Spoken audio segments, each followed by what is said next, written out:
I'm Diego Sanchez, COO of HousingWire, and we're live from HousingWire Annual, and there's a buzz in the air. A buzz. It's pretty exciting, and I don't really think you need much of an introduction to this audience, but this is David Lykken, long career in mortgage, do a lot of great content. Which means I'm old. And we'd just love to catch up with you a little bit about what you're seeing right now and how you're feeling about the market. But first, could you just give a 30-second introduction of yourself and what you've done in the industry? Oh, I've been in the industry for 50 years. Yep. Owned 3 mortgage banking companies, a software company that I started in my garage that went public, and 3 consulting companies, and a bunch of other things I don't know. But the podcast is probably the thing that has gotten the most attention. It's really amazing when you, as you know, how media, when you're sharing information to help people, and it's not about me, it's helping people, that is really resonating and it's doing extraordinarily well. When did you start the podcast? 15 years ago.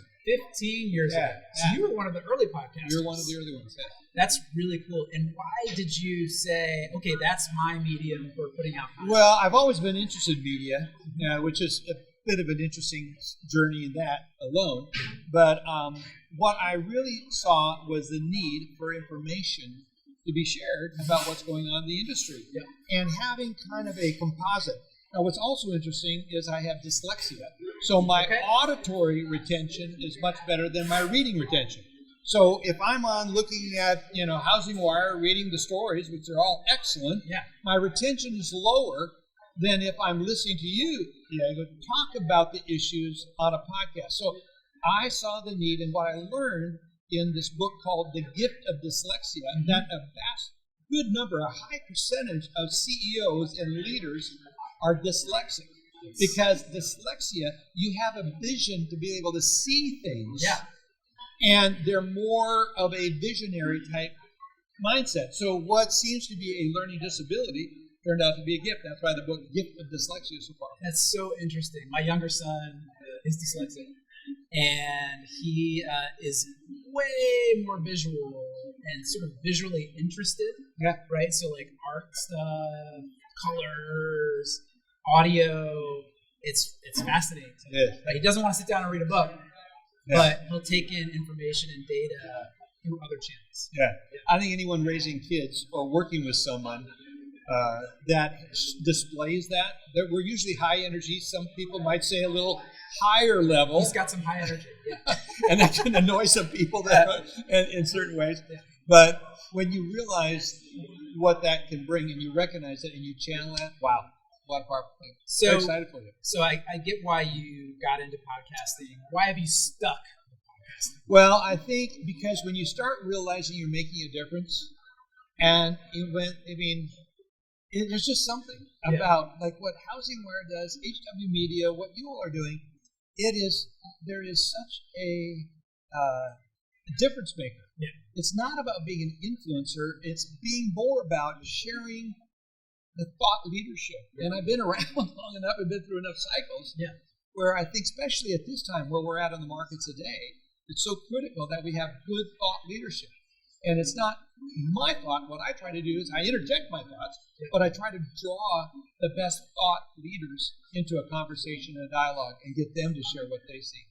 Do you recommend podcasting to, I know you coach some folks, is that something that you recommend other people do? Oh, I think especially in these kind of times, you need a coach.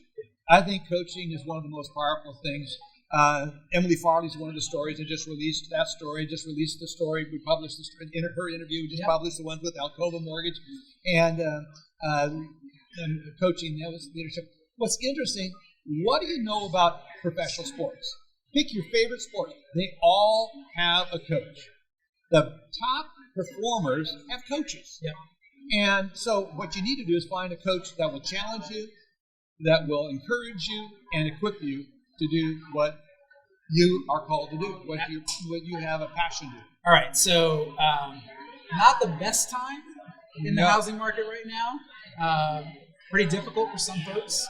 How are you maintaining your energy level, your motivation, and then also how are you maintaining your clients' energy level and motivation through this difficult time that might last a little bit longer. Oh, yeah. And it's not going to last just a little bit longer. Yeah. Fortunately, this one looks like it's going to last a fair amount longer. Could be a stretch. Yeah. And I think, another 5-6 months is not at all unreasonable. Yeah. Now, we could see a drop in interest rates. That's certainly going to give some lift, but we still have the problem of housing supply. Yeah. And so that is not going to go away. That's anytime. a multi-year solution. Yeah, that is one that's going to have a number of factors in it. One of the reasons I'm so motivated about the housing, and more so now than ever, is what got me in the business. I came out of college, got a job at a bank, and found my way quickly to the mortgage department. When you get someone into a home, the transformative effect it has on their lives is so powerful. So I love helping people get into homes. Now, I don't do it directly anymore. I used to do that. I love doing that. But now I do it through my clients. And so I believe that never has there been more reason to be committed to this because it's such a challenged market.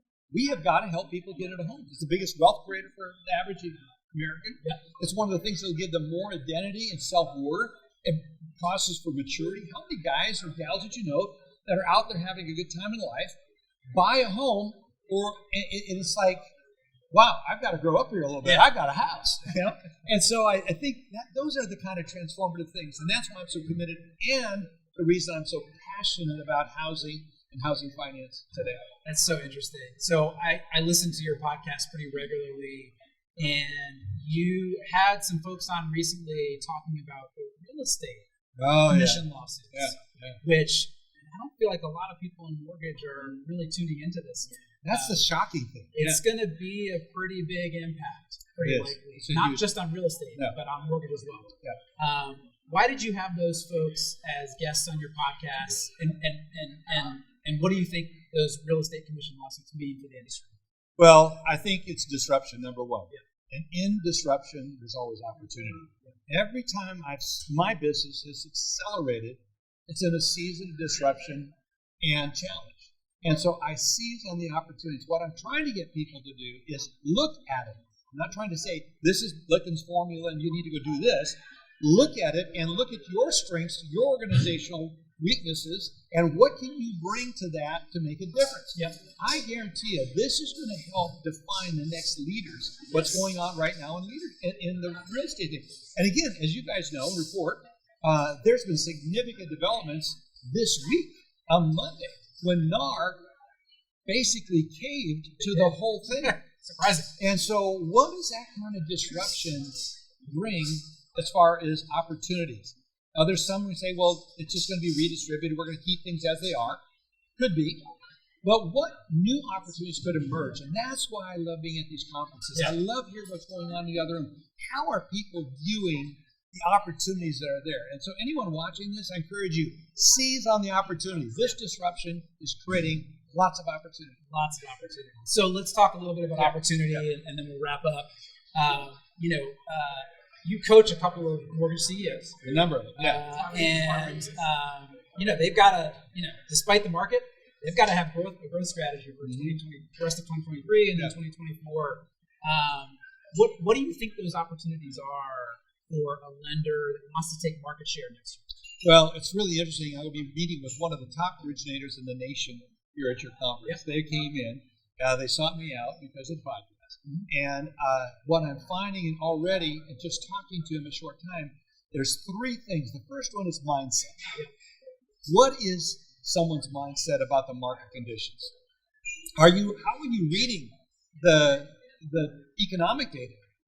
Love Logan Motoshami. I brought him on my podcast years and years ago before he was so famous and working. He crushed it yesterday. He is amazing. I wish I could have been here. I was speaking at another conference. You told us about your travel schedule. It's just crazy. Yeah. So what I see as mindset, first of all, is look at the glass half full. There is some opportunity.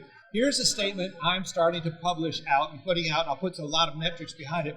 I believe we have a $6.6 trillion origination year coming in the next 3 to 5 years. Okay. We had a 4.4 trillion. Yeah. Before that, it was a 3.2 or 3 trillion. Now we're going to have a 6.3.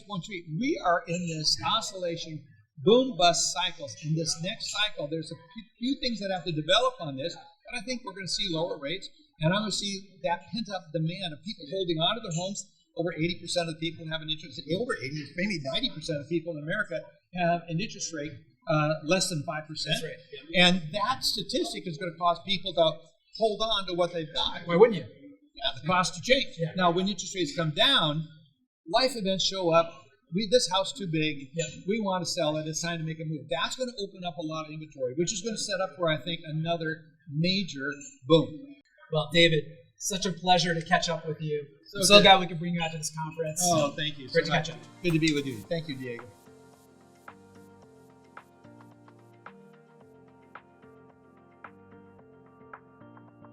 Thank you so much for watching this episode of 10 Minute Talks. If you want to stay up to date on all things housing, don't forget to subscribe to the channel and drop a like and a comment below if you enjoyed this video.